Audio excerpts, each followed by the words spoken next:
L'actualité politique est riche en France, elle est aussi aux États-Unis, riche et dense en rebondissements. Au surlendemain de l'annonce de son retrait de la course à la Maison-Blanche, Joe Biden a donné rendez-vous aux Américains ce mercredi soir à 20h.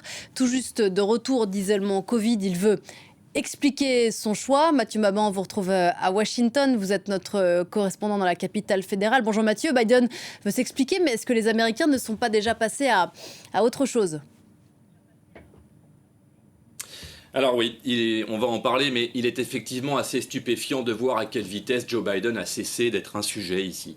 On en parle depuis plusieurs jours sur cette antenne. On vient d'assister à un défilé tout à fait exceptionnel ici, des ténors du Parti démocrate qui ont globalement épuisé tous les superlatifs pour saluer l'entrée triomphale en campagne de Kamala Harris. Un peu comme si Nancy Pelosi, Chuck Schumer ou encore Hakeem Jeffries s'étaient retenus un peu trop longtemps dans un suspense qui, pour eux, n'en était pas vraiment un dans le fond. Notons cependant au passage que Kamala Harris attend toujours l'adoubement de Barack Obama, dont on explique encore pas très bien le silence d'ailleurs. Mais ce qui est encore plus frappant, c'est la mobilisation de l'électorat. L'électorat démocrate qui, par une avalanche de dons à la campagne de Kamala Harris, a tout simplement battu un record de levée de fonds dans les 24 heures qui ont suivi la désignation de la candidate par Joe Biden. La candidate, ou plutôt la future candidate, puisqu'il faut le rappeler, même si l'écrasante majorité des délégués s'est déjà exprimée en sa faveur,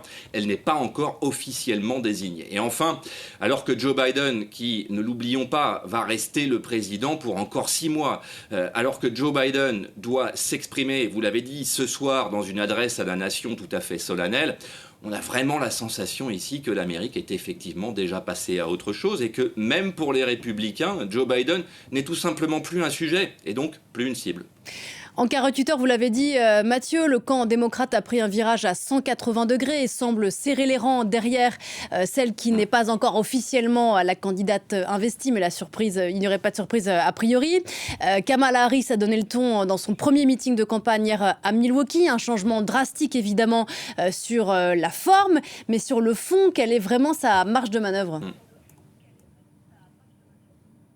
Alors oui, on l'a dit, la rapidité avec laquelle l'appareil démocrate et l'électorat semblent s'approprier Kamala Harris comme unique candidate est une petite révolution. C'est vrai, dans les coutumes qui régissent normalement une élection présidentielle aux États-Unis. N'oublions pas que dans cette affaire, Joe Biden a commis toutes les transgressions. C'est concrètement la première fois qu'un président sortant impose son successeur de cette manière, puisque, comprenons-nous bien, aussi proche de l'échéance du 5 novembre, et alors que le processus des primaires avait déjà eu lieu il y a des mois, on le rappelle, seule Kamala Harris pouvait bénéficier des levées de fonds déjà effectuées par la campagne Biden-Harris, ce qui a concrètement empêché un autre candidat de concourir.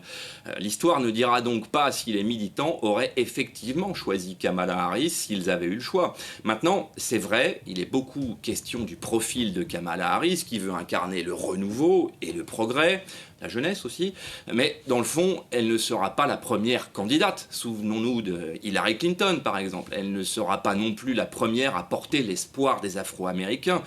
Et strictement rien ne diffère chez elle du programme de son mentor, Joe Biden. Dans le fond, Kamala Harris à la Maison-Blanche, ce serait un peu le deuxième mandat de Joe Biden et le troisième mandat de Barack Obama. Et au moment où nous parlons, malgré l'enthousiasme que nous venons de décrire, strictement rien n'indique que ce soit ce que veut une majorité d'Américains.